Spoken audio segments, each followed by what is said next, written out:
Today we are using some items I'm finding out at Dollar Tree to create some gorgeous high-end Dollar Tree DIYs that I know you're gonna love. This video is sponsored by Craftsy, and I'll tell you more about them later on in the video, but let's go ahead and jump on into these crafts. Don't forget to hit the thumbs up button, and let's get on into it. I purchase succulents from the Dollar Tree all the time, but never once have I found them in such awesome little containers. These are like real concrete like planters, and I just love them so much. So they had several different styles and colors that you could choose from, but they all pretty much had this similar concrete planter. Now I have seen the plastic ones before that I've painted and DIY'd with, but these are just so nice and high-end. I had so many fun ideas that I wanted to share with you all. So for the first one, I am pulling all the succulents out. Go ahead and removing the styrofoam, pulling off the labels, and then just for a simple 2-second DIY, I am gluing two of these pots together, one upside down, keeping the same little succulent at the top, and this is just going to create a little bit more of a height on one of them, and it's going to make all the difference. Before I share with you what they look like, I wanted to create a little riser for them. So using one of these long wall shelves, just because I love the finish of it, I decided to go ahead and cut away the strings and the hardware, and then start to cover these holes just with some scrap wood that I had.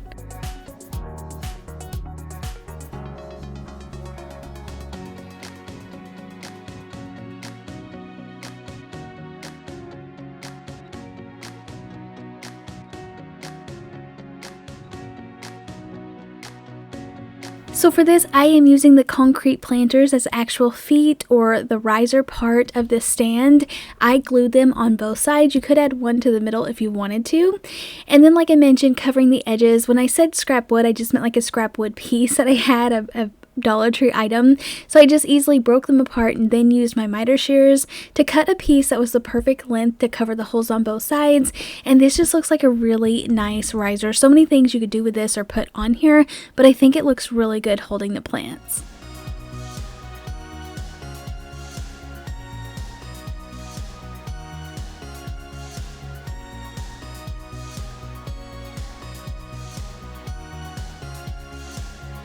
And I love the look of how the wood looks with the concrete. I feel like it's very modern and transitional, but looks really good with that pop of green right on top.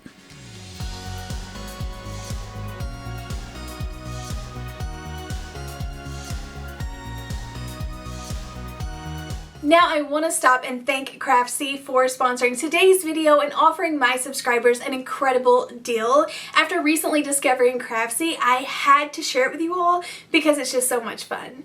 Craftsy is an online community of creative crafters and like-minded makers where you can find tons of inspiration, learn new skills, discover a new hobby that you've been dying to try, the perfect online resource for all things creative. I've never really learned too much about paper crafting other than just basic scrapbooking. So I was happy to discover this workshop called Paper Flower Workshop by KraftsbyKatelyn. I didn't realize how much fun it is to paper craft and make your own flowers. She goes into detail, makes it super easy to follow along. I'm excited to be able to use these new skills and these paper flowers in my own projects right here on my channel. Craftsy has over 2,000 inspiring classes of all skill levels with step-by-step instructions on everything from knitting, sewing, painting, photography, and so much more. I have been loving the Healthy Weight Workshop by Kristen Benson. She teaches you a lot about healthier recipes at home and offers lots of baking workshops. I love at Craftsy that everything is taught by super creative, talented, friendly experts. You can also connect with fellow DIYers to ask questions, share ideas, and just get more information. The first 1,000 of my subscribers that goes and clicks the link in the video description will receive a full year of premium membership for just $1.49. That's $1.49 for the entire year. So go check it out, be adventurous, and find yourself a fun new hobby that you've been wanting to try. Now without further ado, let's go ahead and get back into crafting. So the next project, I just accidentally found this wooden tree in the back of this sun that I would have never purchased. So I just looked onto this. I was super excited. I didn't even know they had these out, but I thought the silhouette of this tree with the birds in there was so gorgeous. So I didn't know at first how I was going to paint this because I knew there was no way I could without getting it on the backing. So I decided to take a Sharpie and just kind of play around with it. And I ended up shading in the entire tree and then painting coloring around the edges with actual chalkboard black paint, but this was so much fun. I just took my time and sat down and actually enjoyed coloring this in, and tried to be super careful not to get it on the backing, but it was really easy just to fill this in all the way and get that perfect black silhouette.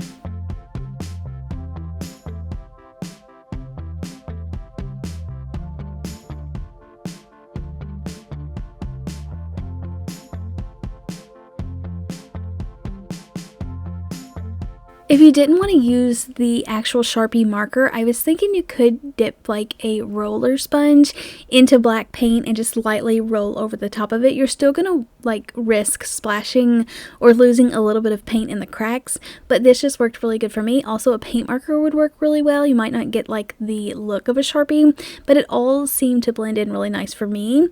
I know I talked about these Easter signs a ton last year and I had some left over, but any sign would work for this. And I actually thought that the tree circle fit perfect inside of that vine after I removed the bunny. So I almost left it as is, but I really just wanted a plain blank sign. So I decided to go ahead and cover all that up with white paint, glue my tree to the top, and then of course I could have took any black word and put at the bottom, but I thought this would make it more of a fun, unique piece. If I use this home sign, it actually fit perfectly in between the edges of this sign. There was no overhang, and I love the look of the wooden beads in the middle of them. I added a bow to the top, but you definitely could skip this. But I feel like it's a fun, unique piece. Can't believe this was put together with Dollar Tree items.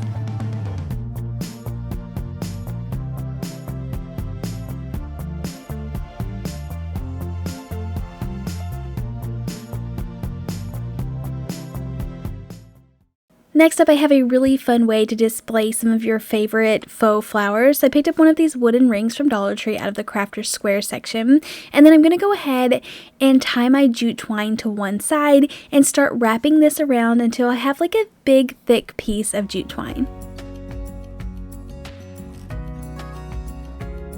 Next, I am using some wooden beads, and this is going to act as the holders for the actual floral stems. So I'm trying to make them as straight as possible, but go ahead and glue them all the way from the left side to the right, making the holes up and down so that I can slide a floral stem inside.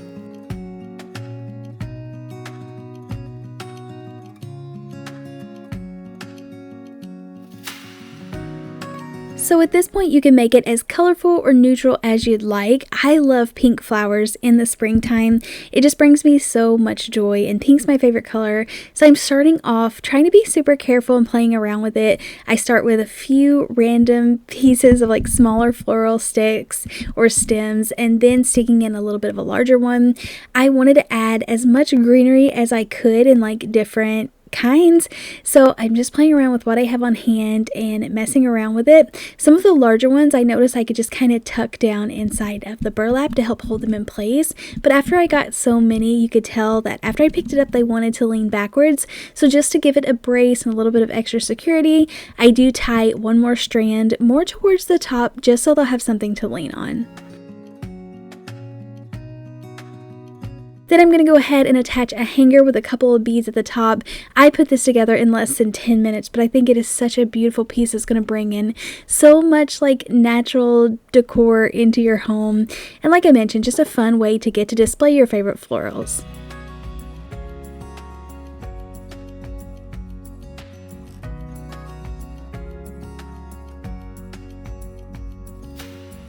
For this next project, you'll need a frame. I'm using a 5x7, and then any rub-on transfers that you have on hand. These are actually from Essential Stencil, but you can use any Dollar Tree rub-on transfer.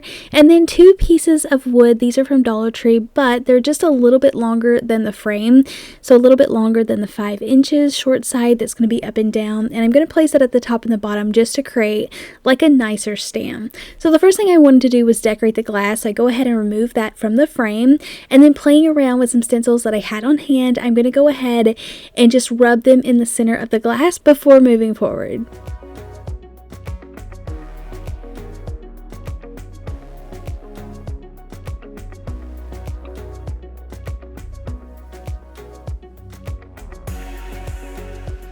After my rub-on transfers were attached, I go ahead and slide it back in the frame. I did remove the little tabs on the back and then glue this in place with a little bit of hot glue. Now, I wanted the backing to not be so clear. I wanted a little bit of a texture, just a little bit more of just not making it so see-through or clear glass. So I did take a couple of coats of Mod Podge to put on the backing, and then I wanted the top and the bottom stands to be like a little bit more matching than they were, so I go over them with a dark gray color that kind of still coordinates. Glue the frame on top of this stand and then glue one on the top, and I feel like it just boxes it in really cute. I added a couple of tower blocks for support, but it makes it more like a wholesome piece than rather just a cheap looking frame.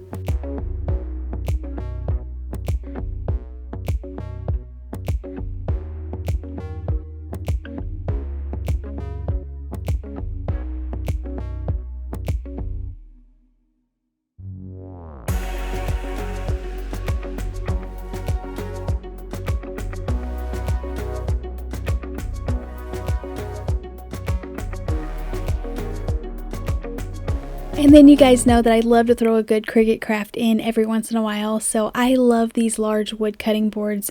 They're for decorative purposes only, but they're from Walmart. You can buy the Dollar Tree cutting boards. I have sanded down so many of them to use, but just for a bit of a higher quality, I love picking these up from Walmart. They're around $5 or $6. And then on the Cricut design space, I found a really fun kitchen design. I measured out how big I needed this to be. Go ahead and cut it out and then place it on my cutting board. Now I ended up reverse weeding this so that I could use it as a stencil and then painting a little bit of black at the bottom to coordinate.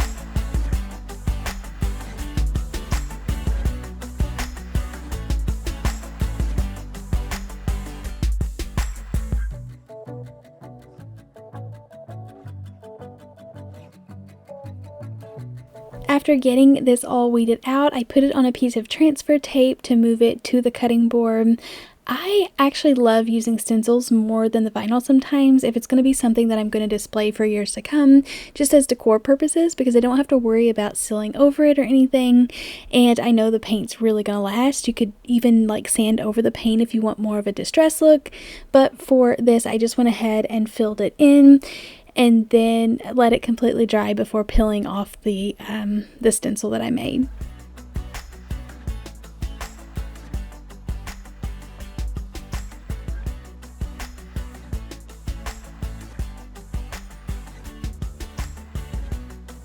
I wanted the strip at the bottom to be as even as possible, and I love placing it like where I want to paint and then putting the tape over it, and I can just kind of like get it more straight that way, if that makes sense, and then fill it in with the black paint, let this dry. These little projects are so fun to make for gifts. Like if you were invited to a wedding, you can personalize this. I'll have links down below if you're interested in getting a Cricut, but I feel like this is just really fun to make for a gift idea for Mother's Day is coming up, or just make it for yourself. But it's so much fun to just dress up and remodel your kitchen, adding little accent pieces like this all over.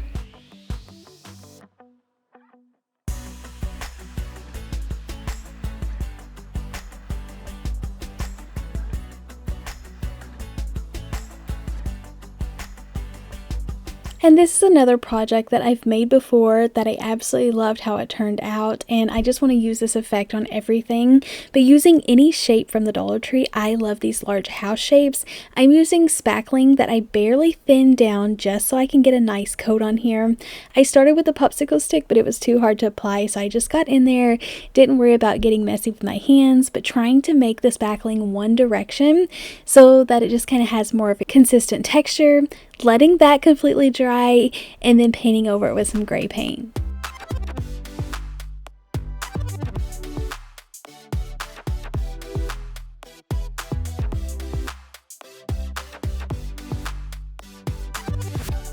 Honestly, spackling is one of my favorite products that Dollar Tree carries. I have just made so many things with it. It's so easy to add texture, make things look high-end, but definitely one of my favorite things to craft with. So like I mentioned, painting this with gray paint. I think this is just some like medium gray acrylic paint that I had on hand.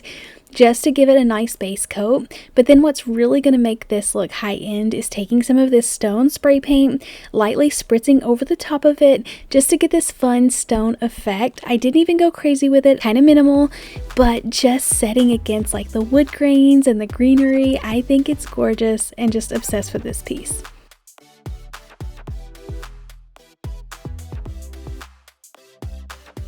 Thank you guys so much for checking out today's video. Please leave in the comments down below which project was your favorite. Don't forget to hit the thumbs up button.